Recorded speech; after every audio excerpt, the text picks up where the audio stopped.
Hi, my name is Earle Shropshire. I'm an American citizen living in Saudi Arabia. I came here in November 2011, not knowing anything about Islam or the Prophet Muhammad, peace be upon him. Most of what I had heard was extremely negative. In America, our news channels boosted their on-air ratings by regularly sensationalizing breaking news of terrorism. Every 30 minutes, one witnessed horrific scenes of bombings and bloodshed and murder, often one Muslim group fighting against another Muslim group.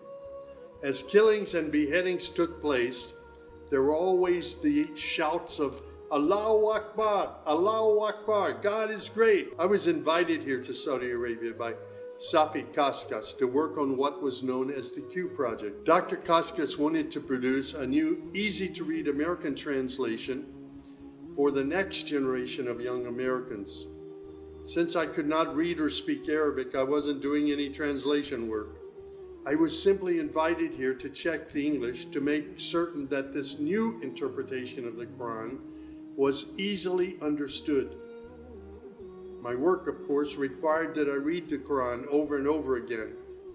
Well, as you can imagine, having no knowledge of Islam, I had hundreds and hundreds of questions.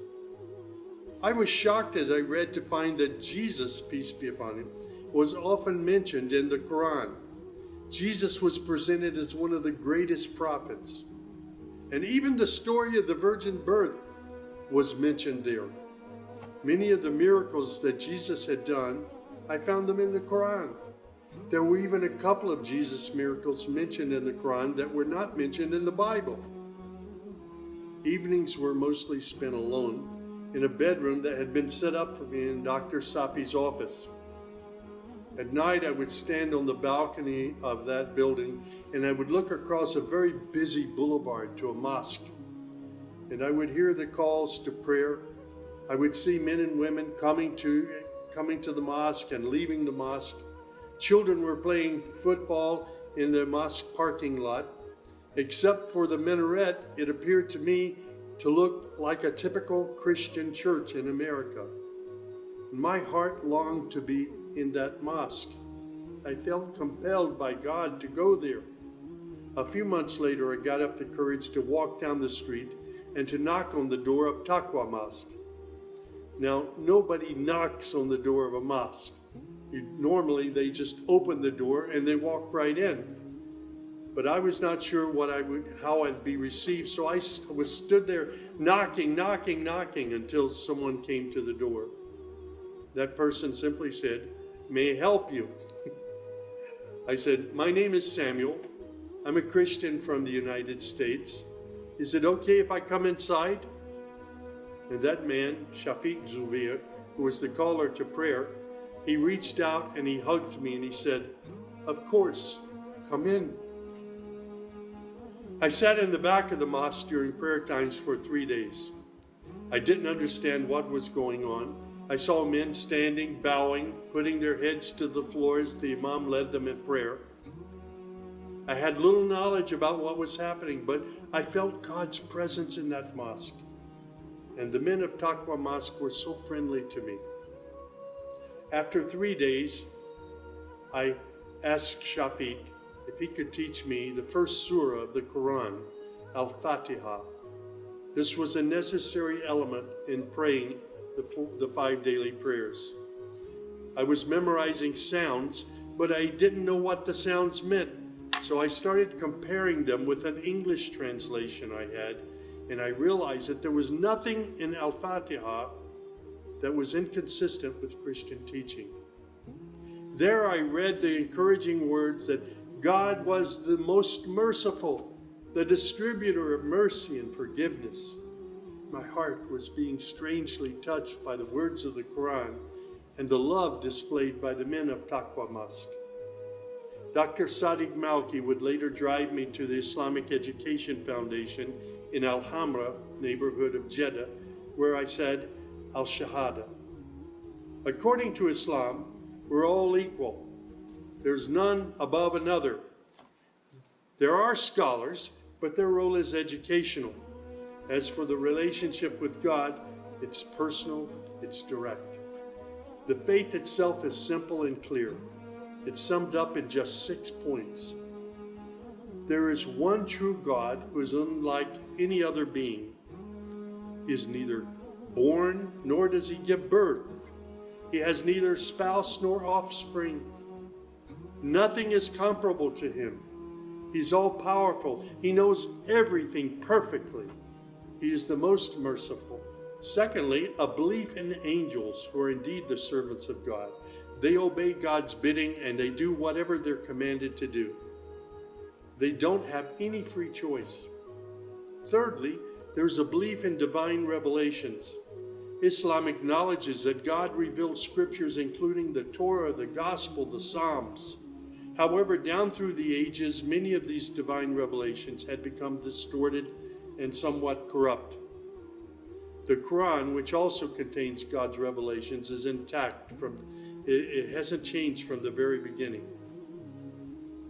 The Quran, which also contains God's revelations, is still intact in its original form.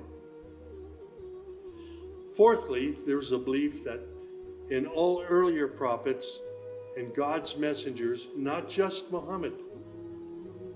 They believe in Abraham and Isaac and Moses and Jesus and hundreds of other prophets. They believe that the prophets were the best of mankind. Muslims believe in the last day. That's to say, this includes the belief in all that God and his messenger have told us about what happens after death, including recording of good and bad deeds, the resurrection and the gathering of all creatures, the reckoning that will take place on the great judgment day, the prophet's intercession, as well as heaven and hell. Man's ultimate aim will be to save himself on that day.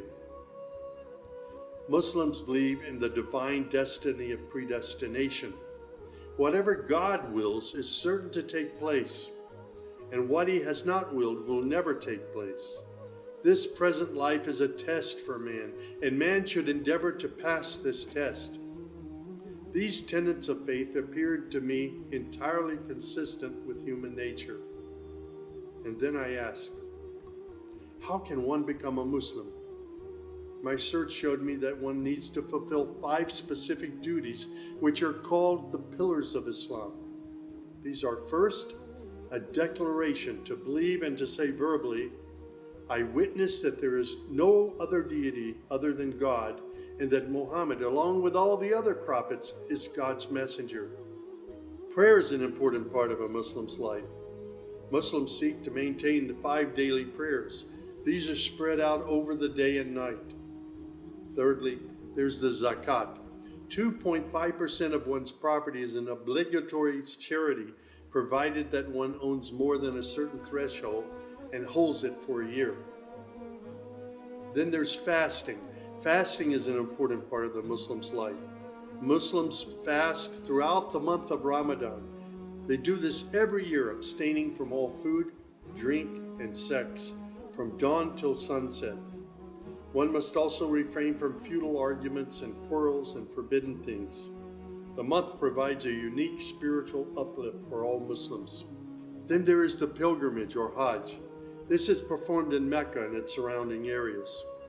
It's a duty to fulfill this pilgrimage once during one's lifetime, provided that one is physically and financially capable of doing so. People often ask me, Sam, how did you become a Muslim? In the church was a library, and in that library were children's books. One of the books my mother got over and over again was called The God of Abraham. In that book were beautiful color photos of camels and deserts. She would read me the story of Abraham, how he was commanded by God to leave his mother and father because they were worshiping idols. She would pause and she would say, Sammy, you always have to pray to the God of Abraham. There is only one true God, the God of Abraham. My commitment to God has been strong and enduring since my younger years. And now I have found absolute peace in Islam, in a faith that I once thought was hostile. I found friendship and hope amongst a fraternity of other Muslim brothers and sisters. I have found a family of believers.